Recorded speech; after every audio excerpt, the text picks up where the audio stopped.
Chapter 1. The Man He Thought He Was. Marcus Bianchi, 32, senior software engineer in Milan, believed he was rational, calm, emotionally stable. People described him as dependable, logical, balanced. He married Elena at 28. At the beginning, their marriage felt solid. Not dramatic, not explosive, stable. They bought an apartment together, built routines, planned vacations. Marcus liked routines. He liked knowing what to expect. He liked control more than he realized.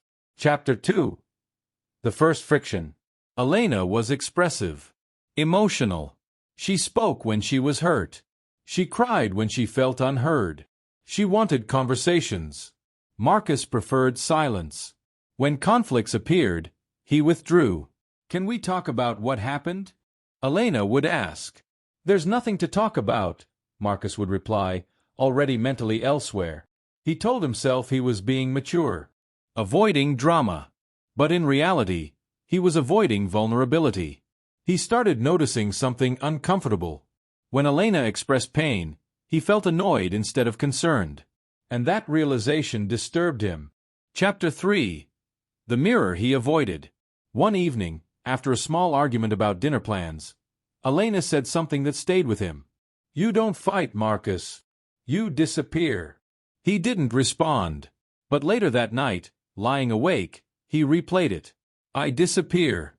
He started observing himself. The way he shut down mid-conversation. The way he would answer with one-word replies. The way he withheld affection after disagreements. It wasn't explosive toxicity. It was cold withdrawal. And he knew it. Chapter 4. Passive Control. Marcus never yelled. He never insulted her. But he punished in silence.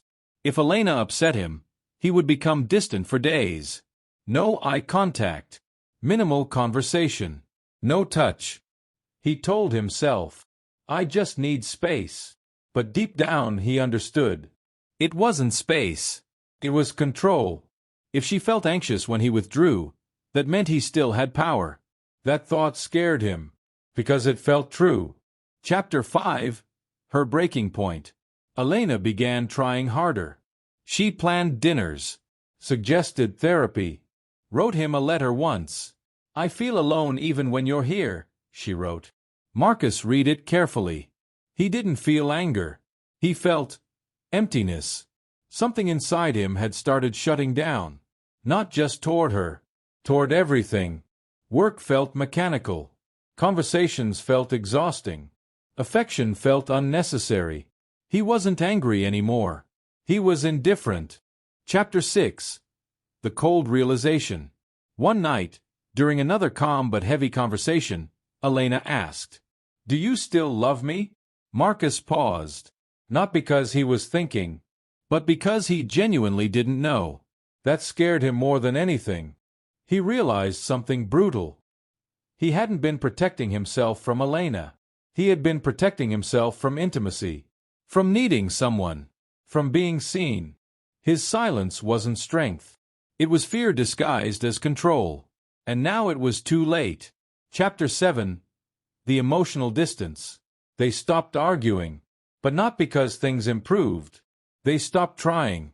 Elena became quieter. Marcus became colder. They functioned like roommates. Shared bills. Shared kitchen. Separate emotional worlds.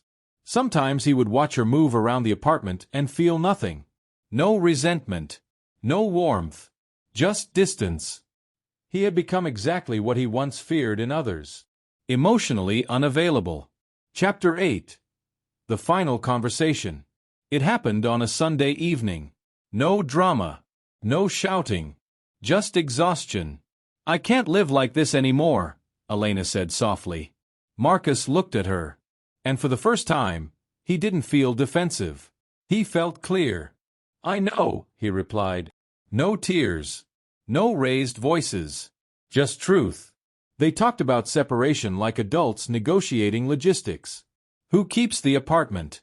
How to divide savings? When to tell family? The marriage didn't explode. It faded. Chapter 9. Aftermath. Weeks later, The apartment felt larger, quieter, colder. Marcus moved through the space calmly, efficiently. He noticed something unsettling. He wasn't heartbroken. He wasn't relieved either. He was steady, like something had shut down permanently. He saw now what had happened. Elena had emotional intensity. He responded with emotional withdrawal. She pushed harder. He retreated further. Two different toxicities. One loud, one silent. His had been quieter, but just as destructive. Chapter 10. The Man He Became. Months later, a colleague flirted with him. He smiled politely. Felt nothing. No excitement. No curiosity. Just distance. He went home that night, stood in front of the mirror, and studied his own reflection. He looked composed, stable, controlled, cold. He understood something with painful clarity. He hadn't lost the marriage because Elena was too emotional. He lost it because he chose safety over intimacy, silence over vulnerability, control over connection. And now, he was alone. Not broken. Not devastated. Just distant. The kind of distant that doesn't hurt. The kind that doesn't feel at all. Marcus had learned to survive relationships. But somewhere along the way, he had forgotten how to be inside one. And in the quiet of his apartment, he accepted it. No tears. No anger. Just stillness. And silence.